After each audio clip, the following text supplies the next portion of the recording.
뺑소니로 가족들을 잃은 슬픔을 가지고 있는 비운의 경찰 보드는 투신 자살로 의심되는 현장에 도착합니다. 트럭 위에 떨어진 시체. 하지만 현장인 건물은 다른 곳에 있는 듯합니다. 보드는 현장인 건물을 향해 찾아가는데 한편 그 시각 현장인 고층 빌딩 안에서는 6번 엘리베이터가 움직이지 않고 있습니다. 이내 관리실에서 이상을 깨닫고는 통신을 시도하지만 고장난 스피커 탓에 엘리베이터 내부의 소리는 들리지 않습니다. 경비원들도 갇힌 사람들도 금방 해결될 거라고 생각해서 농담이나 주고받고 있죠.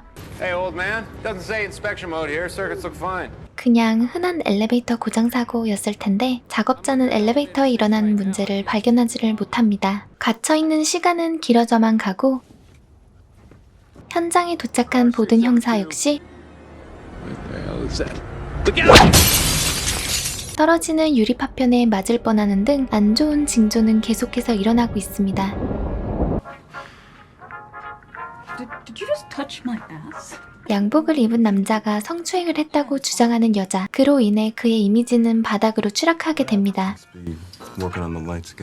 엘리베이터의 전력이 끊어지려는 조짐이 보입니다. 찾아온 어둠 속에서 누군가가 움직입니다.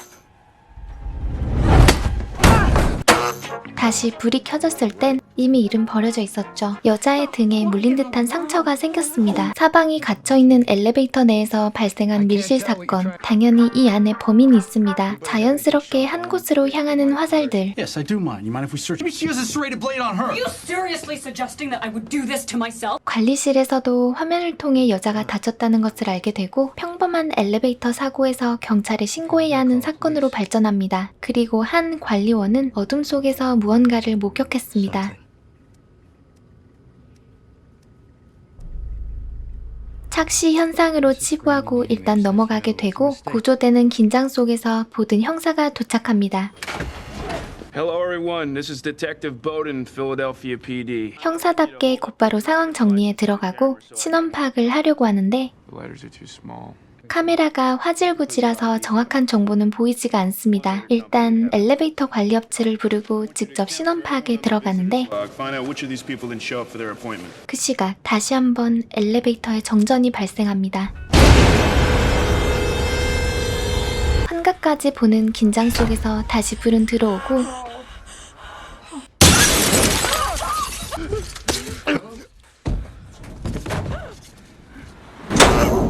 그들의 눈앞에 놓여있는 것은 처참하게 죽어있는 양복 입은 남자의 모습이었습니다. 602, we have a possible 187. I need backup. 본격적으로 시작된 살인극에 보드는 지원 요청을 보냅니다. 아까 이상한 것을 목격했던 관리원은 자기 주장을 계속 피력하는데 특히 이걸 누가 믿겠습니까? 경찰은 신원 파악을 통해 용의자를 좁히고 구조대원은 문을 따고 있습니다. 폭행 전과가 있는 경비원, 무언가를 숨기고 들어온 군인 출신 남성, 일부러 싸움을 만드는 여자. He's acting like he grabbed her.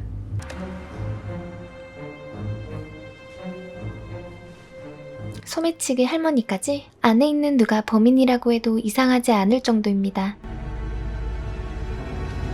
그때 세 번째 정전이 일어납니다.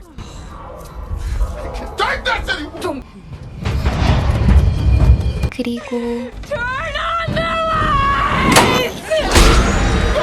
두 번째 희생자는 소매치기 할머니. 이젠 우발적으로 저지른 범죄가 아닙니다.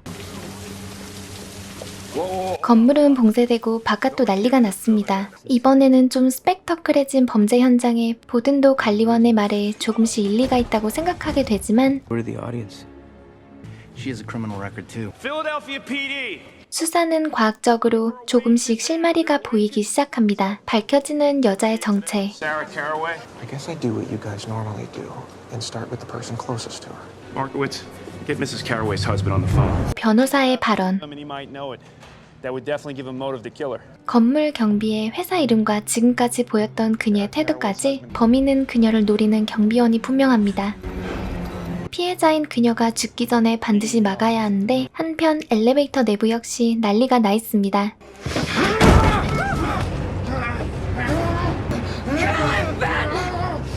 Back away from each other now! 잠시라도 눈을 떼면 당장이라도 살인이 일어날 것 같은 일촉즉발의 상황. See that you're not up to anything. The guard works for the woman's husband.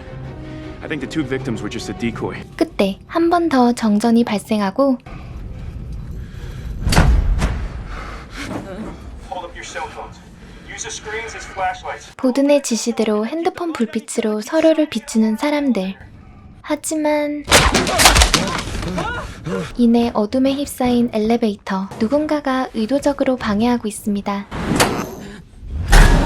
모두의 예상을 뒤엎고 발생한 세 번째 희생자 경비원. 대체 누가 범인인 걸까요? 남은 건 두 사람. 곧바로 서로를 의심하기 시작합니다. anymore.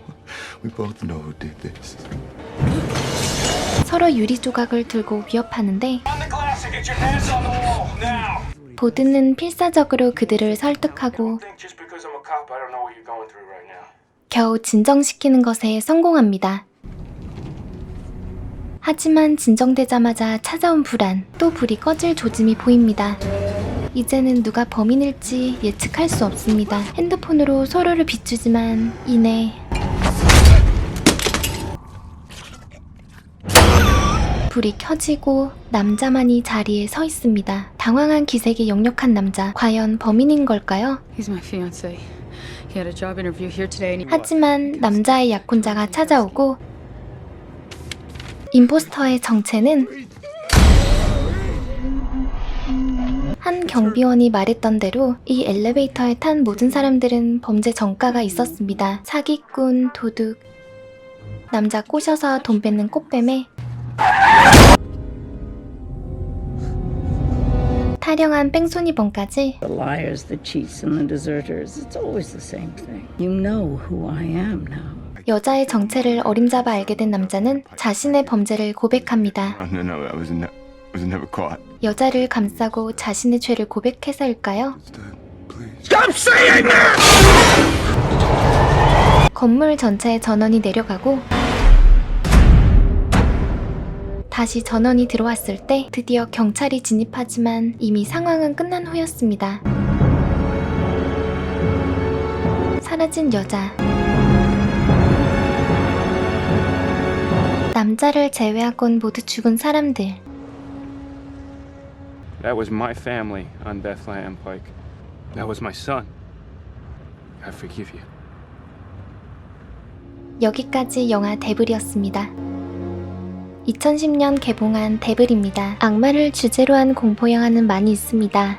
에나벨이라든지 라스트 엑소시즘 같은 영화들처럼 말이죠. 데블은 타 영화들과는 달리 사람들을 한 장소에 가둬두고 일어나는 살인사건을 주제로 한 영화처럼 보입니다. 마치 스릴러 장르 같지만 영화 막바지 악마가 나오면서 영화는 공포 장르로 변신합니다. 초반부 악마에 대한 언급을 하며 미리 말을 해주고 중반부에서도 마찬가지. 사실상 영화 내내 악마의 소행이라는 떡밥은 못 물면 밥을 정도로 계속 던지지만 차라리 스릴러였다면 어땠을까 라는 아쉬움이 좀 남았습니다. 반전 아닌 반전과 사실 보든 형사의 가족을 죽인 범인이 살아남은 남자이고 그걸 용서하는 형사의 모습을 보여주면서 악마를 대상으로 한 공포영화 특유의 종교적 교훈을 주는데 별로 크게 와닿지도 않고 임팩트도 크지 않았다고 생각했기 때문입니다. 이 악물고 악마 얘기 무시하면서 스릴러로 생각하면서 봤을 때 오히려 더 재밌다고 느꼈네요. 킬링타임으로는 매우 괜찮은 영화 데블 소개해드리며 저는 모나 리뷰였습니다. 시청해주셔서 감사합니다.